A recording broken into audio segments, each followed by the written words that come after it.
नमस्कार, मैं हूं संजीव कुमार और आप देख रहे हैं वेब समाचार। पूरे बिहार में पंचायत चुनाव हुए करीब करीब एक साल का वक्त गुजर चुका है। विगत एक वर्षों में जो वर्तमान के मुखिया हैं उनके द्वारा क्या कुछ डेवलपमेंट यानी विकास का काम किया गया है, साथ साथ कुछ सुरक्षा को लेकर, कुछ अधिकार को लेकर और कुछ संविधान को लेकर के मैं बात करूँगा। तो अभी हम लोग आए हुए हैं लखीसराय जिला में सूरजगढ़ा प्रखंड पड़ता है और पंचायत का नाम है उरैन। और यहाँ के जो वर्तमान मुखिया हैं सुधा देवी जी हैं। तो इनसे जानते हैं कि जब जनता ने आपको 5 वर्षों के लिए मौका दिया, एक साल का वक्त गुजर चुका है, आपके द्वारा क्या कुछ डेवलपमेंट यानी विकास का काम हुआ। तो पहले तो सुधा जी, आपको वेब समाचार में बहुत बहुत स्वागत करते हैं। जी प्रणाम। जी, मेरा नाम सुधा देवी है। मैं उरैन पंचायत की मुखिया हूँ। जी। तो आपने सुना कि जो मुखिया जी हैं सुधा देवी हैं, इन्होंने क्या कहा। अब इनके जो प्रतिनिधि हैं मुकेश कुमार जी हैं, जो इनके हर काम को धरातल पे उतारने का काम करते हैं। मुकेश जी, आपको भी वेब समाचार में बहुत बहुत स्वागत। जी नमस्कार। अच्छा मुकेश जी, ये बताइए कि जब मुखिया जी ने पद का शपथ लिया, शपथ लेने के बाद इनका प्रथम हस्ताक्षर जो हुआ, किस कार्य योजना को लेकर के किया गया। हमारे यहाँ पे बहुत ज़्यादा समस्या नाली का है और सबसे पहला काम हमने नाली को ढकने का काम किया है, जिससे कि पहले मच्छर लोग बीमार होते थे, काटने से बीमारी फैलती थी। नाला ढक के उसके साथ पीसीसी किया है। इस तरह का काम पूरे पंचायत में कर रहे हैं हम लोग जोर शोर से, कि जितने भी नाली खुला हुआ है उसको हम बढ़िया से बना दें, ताकि यहाँ कोई भी आदमी बीमार हो जाए घर तक गाड़ी पहुँच जाए, एम्बुलेंस पहुँच जाए, सुविधा लोगों को मिल सके। जो सरकार का मुहिम है कि हर घर तक गली नाली, पक्की सड़क, हॉस्पिटल, इस तरह का हम लोग काम कर रहे हैं। अच्छा, ये बताइए कि अब तक कितने लोगों को पीएम आवास योजना का लाभ मिला।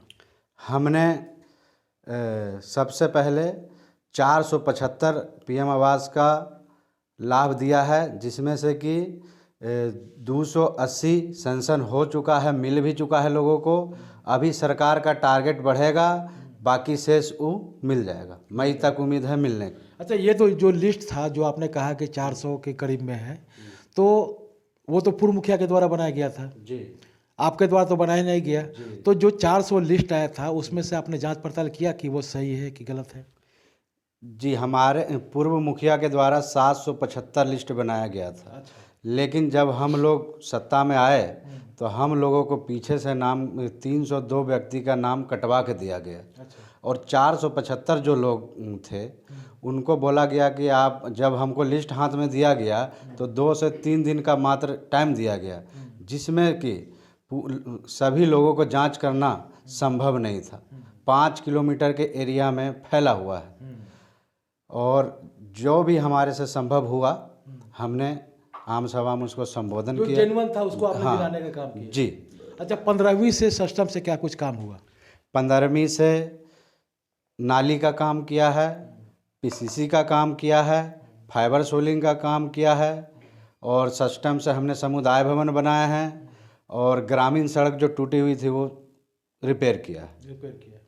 अच्छा, ये बताइए कि सुरक्षा को लेकर के भी पूर्व पंचायती राज मंत्री ने कहा था कि सबको आर्म्स दिया जाएगा लाइसेंस रखने के लिए। तो क्या आपने आवेदन किया।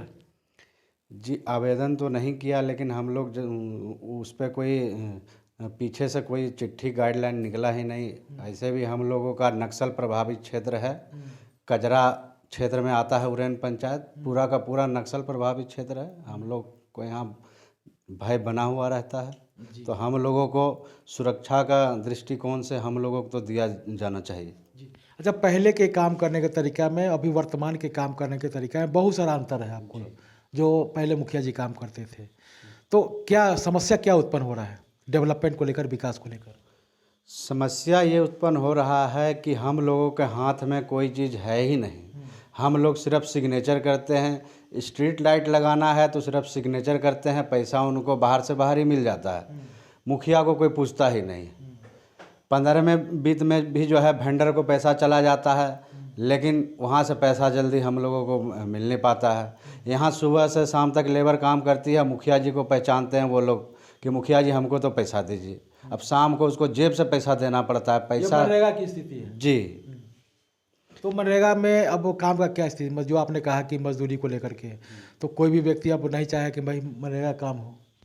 व्यक्ति तो देखिए, सरकार का जो पैसा का जो लेबर को दिया गया है 210 रुपया मात्र, लेकिन यहाँ जो धरातल पर काम करते हैं लेबर 450-500 से नीचे नहीं करते हैं। तो ऐसे में मनरेगा का काम कराना बहुत ही मुश्किल हो रहा है।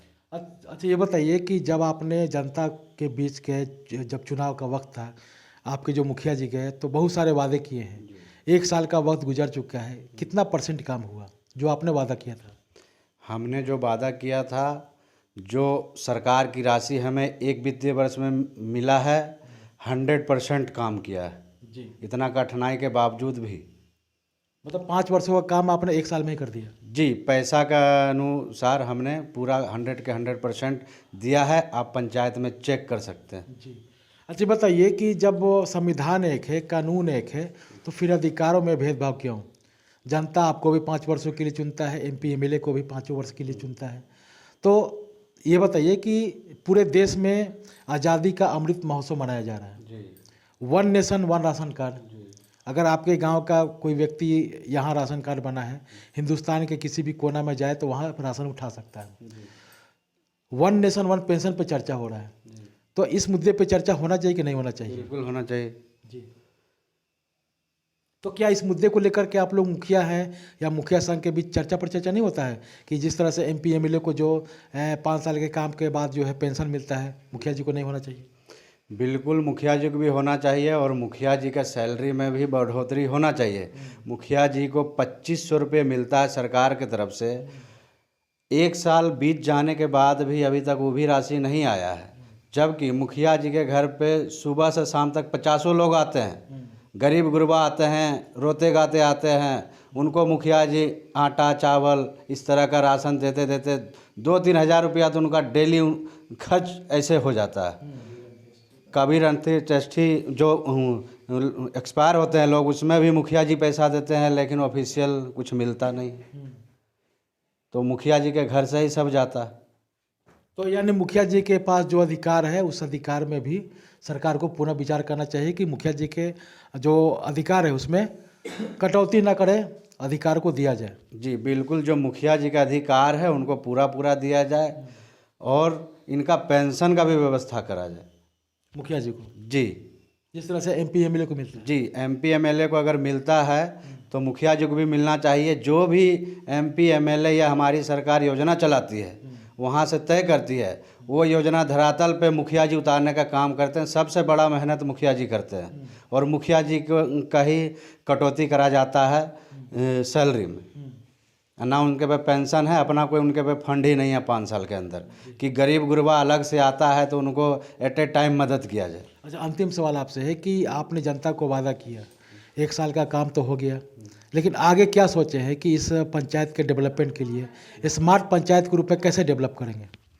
स्मार्ट पंचायत के रूप में हम, क्योंकि ये नक्सल प्रभावित क्षेत्र है। हाँ, नक्सल प्रभावित क्षेत्र है। हम सरकार से चाहेंगे कि हमारा इतना बड़ा पंचायत है और जो सरकार की राशि मिलती है उतने में स्मार्ट गांव बनाना तो बहुत मुश्किल होता है, लेकिन हम अपनी तरफ से जितना राशि मिल रहा है 100% देने की कोशिश करेंगे।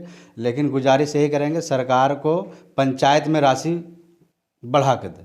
तो क्या इसके लिए आप नहीं चाहते हैं कि MP MLA का भी फंड आप अपने पंचायत में लाएं? जी, हम तो चाहते हैं। आपने पहल किया? जी, पहल तो यहाँ किसी मंत्री या विधायक से मिले, सांसद से मिले? जी, कोई देने को राजी नहीं है। आपने मिला था? मिले थे, लेकिन बोलते हैं कि हमारा है, हमारा कार्य क्षेत्र है, तो आप अपना देखिए, यही बोलते हैं बस। तो आपने सुना कि जिस तरह से मुखिया जी के जो प्रतिनिधि हैं, मुकेश जी हैं, इन्होंने क्या कुछ कहा पंचायत के डेवलपमेंट को लेकर, विकास को लेकर, और इन्होंने सरकार से मांग किया है कि जो मेरा क्षेत्र है, नक्सल प्रभावित क्षेत्र है, इसमें बेहतर से बेहतर, चाहे वो केंद्र सरकार हो, राज्य सरकार हो, हमारे पंचायत के डेवलपमेंट को लेकर, विकास को लेकर हमें बहुत सारे जो है योजनाओं को धरातल पे लाना है और ला करके डेवलपमेंट करना है, विकास करना है। चूँकि जनता ने हमें अब विकास के लिए चुना है तो निश्चित तौर से हमें विकास करके दिखाना है। क्योंकि जब मैं आगे मैं जाऊंगा तो जनता के मैं क्या मुंह दिखाऊंगा। तो अब चलते हैं दूसरे खबरों की तरफ। आपने वेब समाचार में समय दिया, इसके लिए बहुत बहुत धन्यवाद। जी धन्यवाद।